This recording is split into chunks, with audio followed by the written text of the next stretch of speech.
But a lot of times I did feel like a lot of times I didn't want to feel like what the fan base is talking about or how they're speaking or looking at the situation. And I appreciate the love and I appreciate them wanting to see me play.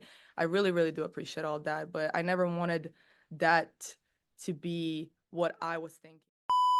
Her. And we'll again start with Oh, questions in the room. One question, and then we'll go to Zoom as we have time. Percy, go ahead. Hey, Nika. hi. Not a question. Yeah, Not a question. Just how has this sort of season been for you? I mean, just obviously with not getting a lot of time on the court, just what things did you do, I guess, off the court, behind the scenes that maybe people didn't see to maybe keep yourself ready and to improve? And lastly, we didn't get a chance to talk to you, but scoring that point, your like first point in the final basket, your team went crazy.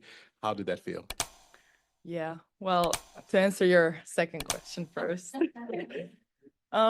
it felt amazing. It felt like, I was, I don't know, I was just talking to myself after I scored that basket. I was like, finally, like, oh my God, it just felt like this weight off my shoulders of like this, I guess, subconscious pressure or like the weight that I put on myself throughout the season for no reason. I mean, who cares, right? Like, it's really not that big of a deal, scoring points or not scoring points in my position this year.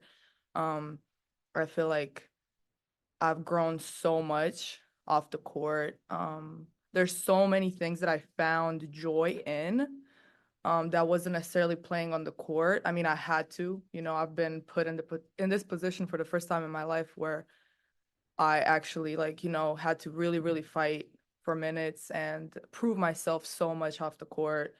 Um, but I found joy in like, watching film, playing against the guys, working on off days, doing extra weight room. I started doing Pilates and, just figuring out ways in which I can be better that maybe I wouldn't have time or energy to do if I was playing on the court. So I feel like I used my time pretty well. I observed so much, from the perspective of a bench player, which is rare that you get put in that situation. I was very grateful. I was thankful that I was put in this situation. I could have easily not been on the team.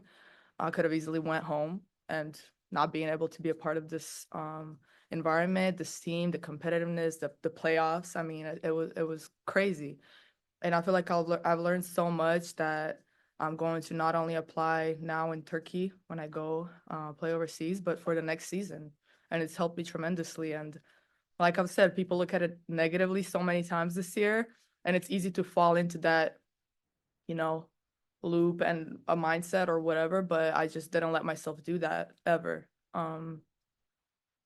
But yeah, I always felt like, you know, can I do I pout and feel bad for myself and just not do anything about it? Or do I find little ways in which I can help my team, whether other people on the outside see it or not? I really did not care at all. So what mattered to me was the locker room, the coaches, and this building, and that's it. So yeah. It's Besiktas, right? That you're playing? Beşiktaş, yeah. Besiktas, yeah. Yeah.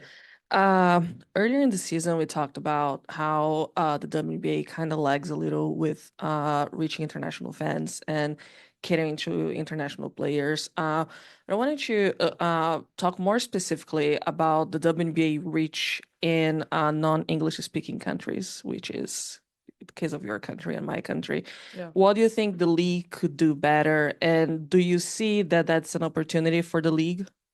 Yeah, absolutely. I feel like there is a little bit of like this connectivity, I would say, between like, Europe and the rest of the world and WNBA here in the States. There's a little bit of disconnect. I feel like you sometimes need players, and of course, when you have American players that are so, so, so good and such limited amount of spots, it's hard for players from all around the world to get recognition.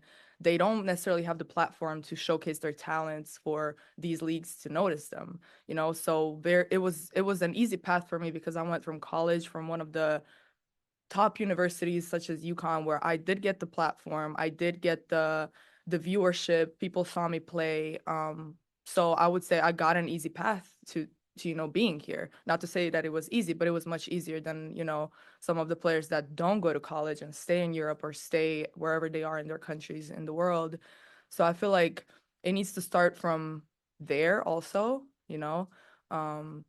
more ways of, and it's really hard because women's basketball over there is so in such a bad place. It's in a bad place. I feel like here in the States, we're starting to see it grow. We're starting to see it get the Jordan. Sorry, it's just we're starting to see it get the recognition that it deserves.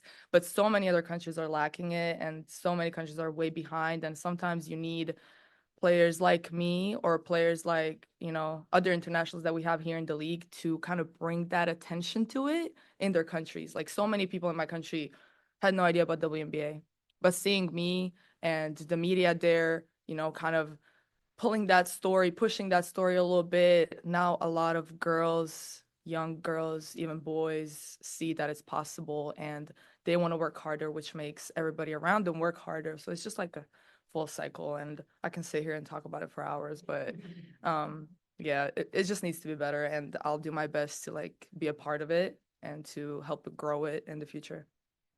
Thank you.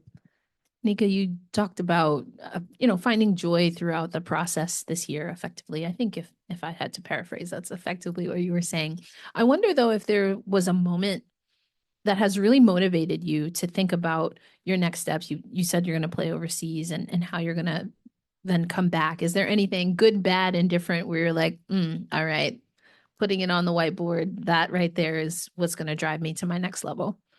I would say, like I've said, it's a lot of ups and downs in the process. It's hard for you to just fall in love with things that you maybe haven't been doing before instantly. It takes a little bit of time, understanding a lot of, I had to I had to come to terms with myself that I need to get better.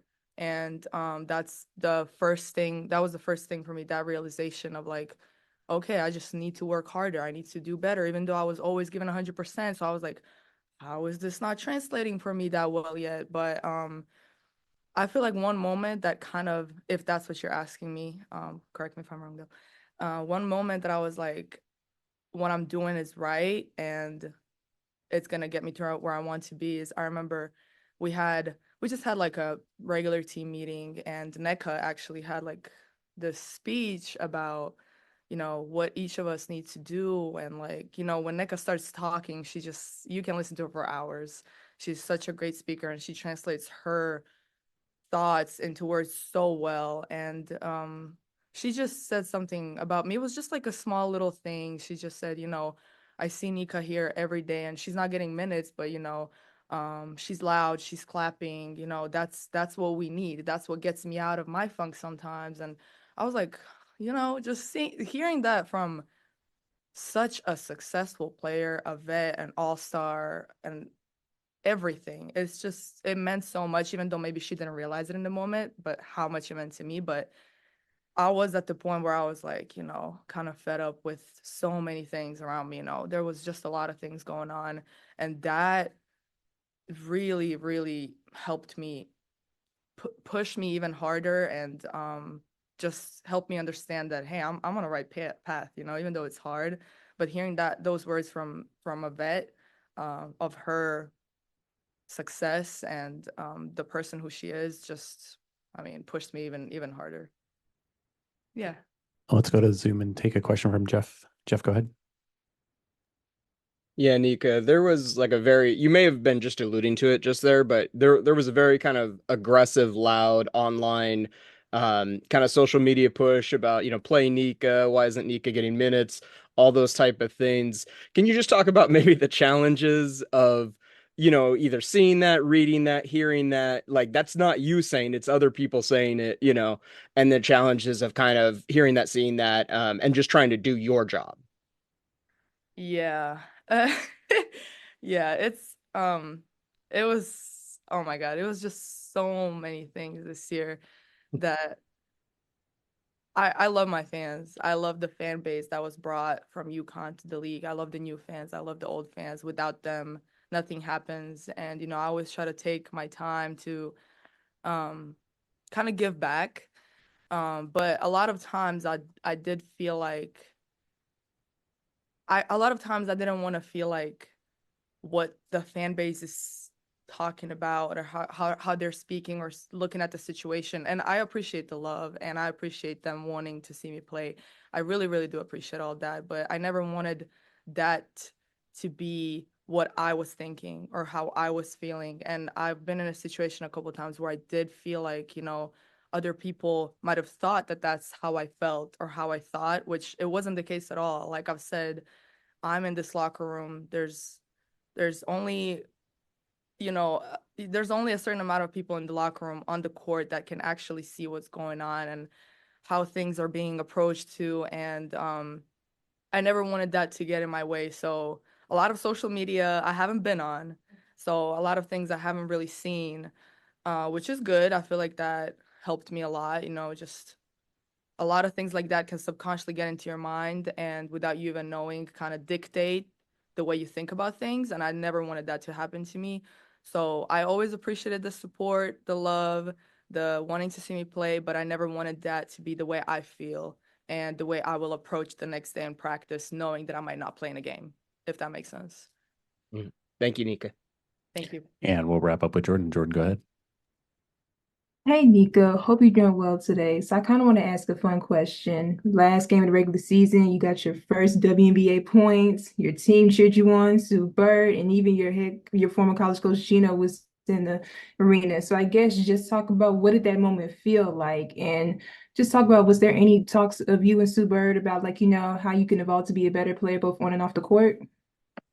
Yeah, thank you. It was surreal. Like I've said, as soon as I scored it, I was like, man, like I cussed in Croatian a little bit. I was just like, finally, I was so like, just finally to get that point out of the way. We're good now, like I felt like, okay, now I'm good. But I mean, there's so many things that happened for me the last 2 years that kind of aligned perfectly in a way that I'm able to have this story one day. And that game, like, I mean, DT's last regular season game, maybe, playing our last regular season game, Coach Ariema and CD, first game watching me, Sue Bird on the sidelines, my whole team cheering on me and being happy for me. Gabby, French people. Um, I don't know. It just felt like, although it was like a crazy thing that it happened in the 40th game of the season, I felt like it was perfect for the storyline that I'm gonna have one day, hopefully, if I continue to work like this. And I'm just grateful for it. I wouldn't want it any other way. Like if you asked me that, I would still want that to be my first point, and I'm very happy that it happened the way it did. Thank you. Oh my God. I'm not gonna say what exactly she said. I mean, she was just, she was happy for me. She was proud of me. She knows how it is, she's got a little bit of Italian in her, so a lot of Italian in her. So, I was so grateful to have been able to be there, yet along play in a game that's possibly her last regular season game, literally the greatest player of all time ever. I told her like I would have been I don't know if I told her that, but I told somebody I would have been in the stands watching that game if I wasn't playing on a team. So that to me was one of the greatest experiences of my life. And, I'm so proud of her for everything that she's done. Nika, thank you so much for your time. We appreciate it. Thank you. We'll have Joyner Holmes in here next.